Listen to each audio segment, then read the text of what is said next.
Você sabe o que é o Piso Nacional do Magistério? E o porquê que ele é tão importante para a valorização da carreira docente no Brasil? Acompanhe o vídeo que eu vou falar um pouquinho sobre isso e sobre essa polêmica do presidente Bolsonaro não querer pagar o aumento correspondente ao piso dos professores. Segue aí.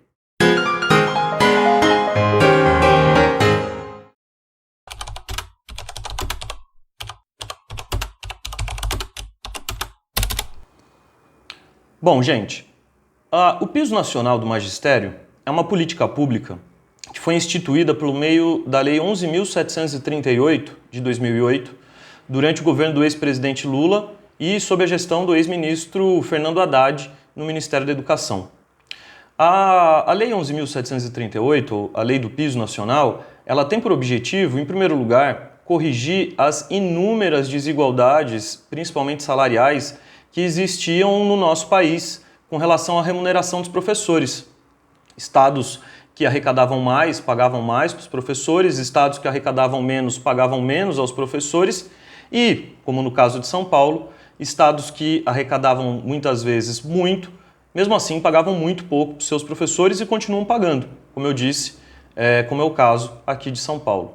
Então, a Lei do Piso Nacional, ela tem por objetivo valorizar a carreira docente, garantir que as professoras e os professores tenham um salário mínimo digno de um professor, né? Um salário que seja suficiente para ela ou ele sustentar a sua família e garantir assim também a sua sobrevivência. Como eu falei, quase todo mundo sabe que no Brasil os professores ganham muito mal. Mas ganham mal quanto?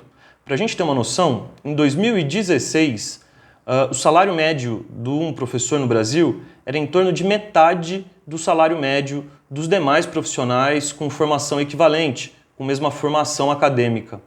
Isso para a gente ter uma noção de como, eu disse, a carreira do professor é desvalorizada no nosso país. Tanto é que o Plano Nacional de Educação de 2014 prevê, lá na sua meta 17, que até 2020 o salário dos professores, o salário médio dos professores no Brasil, se equiparasse ao salário médio dos demais profissionais com mesma formação. E isso não aconteceu, a gente não conseguiu atingir a meta 17 do Plano Nacional de Educação lá de 2014. Em 2020, os professores e as professoras no Brasil continuavam ganhando ainda abaixo dos demais profissionais com formação equivalente. Ganhavam 78% do salário médio dos demais profissionais, o que mostra que ainda a gente tem um caminho longo a percorrer para garantir, como eu disse, que a carreira docente seja equivalente às demais carreiras e se torne, assim, uma carreira atraente para os jovens e, assim, se tornem bons professores, boas professoras. A Lei do Piso ela é fundamental para a gente garantir que os professores e as professoras tenham uma remuneração decente. E essa é a ideia quando ela foi instituída e por isso que ela é tão importante de ser cumprida.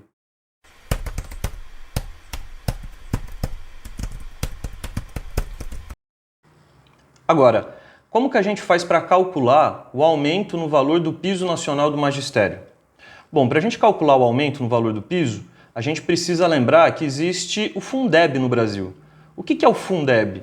O Fundeb é o Fundo Nacional de Manutenção e Desenvolvimento da Educação Básica e Valorização dos Profissionais da Educação. Bom, lá no Fundeb, nas leis que regulamentam o Fundeb, existe um dispositivo chamado Valor Anual Mínimo por Aluno, que as redes devem investir nos estudantes, nos alunos da educação básica, anualmente. Bom, para a gente calcular então o aumento no valor do piso, a gente precisa fazer a razão entre esse valor anual mínimo por aluno dos 2 anos anteriores. Se a gente pegar o valor anual mínimo, que foi estipulado para o ano de 2020, o valor vai dar R$ 3.349 e uns quebradinhos. Se a gente olhar agora o valor anual mínimo para 2021, lá na lei do Fundeb, foi de R$ 4.462 e alguns quebradinhos. Assim, fazendo a razão entre esses dois valores de 2021 e 2020, a gente chega num valor percentual aproximado de 33%. E esse, então, valor de 33% corresponde ao aumento que deve ser dado no Piso Nacional do Magistério e que deve ser pago por todas as redes municipais, estaduais e até federais de educação básica, caso tiverem.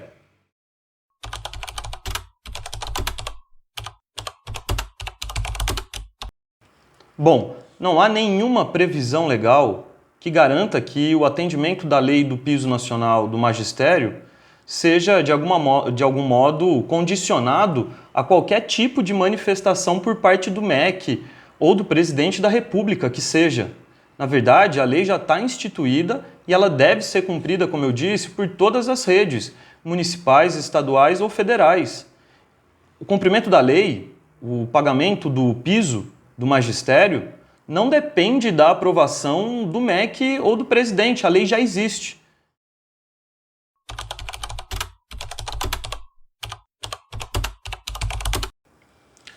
Nos últimos anos, por conta da inflação, os servidores municipais têm acumulado perdas salariais. E, para a gente ter de fato bons serviços públicos na cidade, é fundamental que o servidor municipal tenha uma boa remuneração, tenha um bom plano de carreira. Enfim, tem um bom ambiente de trabalho também. Mas a valorização do servidor e, por consequência, dos serviços públicos municipais passa também pela sua valorização salarial. Bom, dito isso, a gente sabe que, pela Lei de Responsabilidade Fiscal, os prefeitos não podem gastar mais do que 54% das despesas correntes líquidas do município com salários e encargos de servidores. Porém, se a gente observar, e aí eu vou colocar um gráfico aqui para vocês acompanharem comigo, se a gente observar as despesas percentuais do município com servidores, a gente observa uma queda nos valores percentuais gastos com salários e encargos de servidores.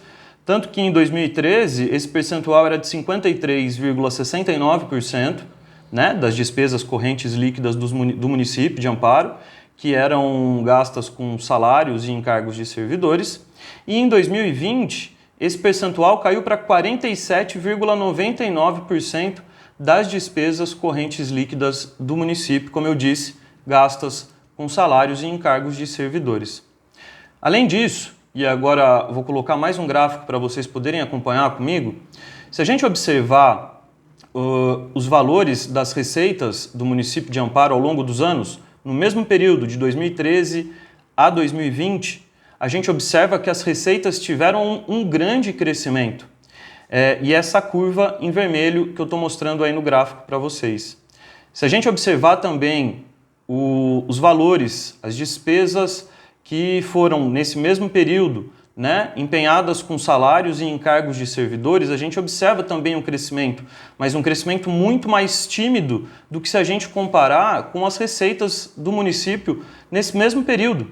Se a gente corrigir os valores pela inflação, a gente percebe que as receitas do município cresceram nesse período de 2013 a 2020 15,72%, ao passo que as despesas com encargos e salários de servidores cresceram apenas 3,34%, muito abaixo do crescimento das receitas. E de fato isso mostra como que os servidores municipais de Amparo precisam de mais atenção por parte da gestão. Como eu mostrei, de 2013 a 2020, as receitas cresceram muito mais do que as despesas com salários. E esse arroxo salarial foi deixado pelos governos do PSDB nesses 8 anos, encabeçado pelo ex-prefeito Jacó, mas do qual também faziam parte Mário Auler, Paulo Rossi e Companhia Limitada. Agora, o atual prefeito Carlos Alberto tem a obrigação moral de reparar essa injustiça. Primeiro porque a população de Amparo merece e precisa de serviços públicos de qualidade e, em segundo lugar, mas não menos importante, porque o servidor público municipal merece e precisa de valorização. E a cidade de Amparo, como eu também mostrei, devido ao aumento nas receitas nos últimos anos, tem condições de pagar um salário decente para os servidores municipais e garantir assim que os serviços públicos sejam prestados com qualidade para a população e a cidade melhore e se desenvolva cada vez mais. É isso.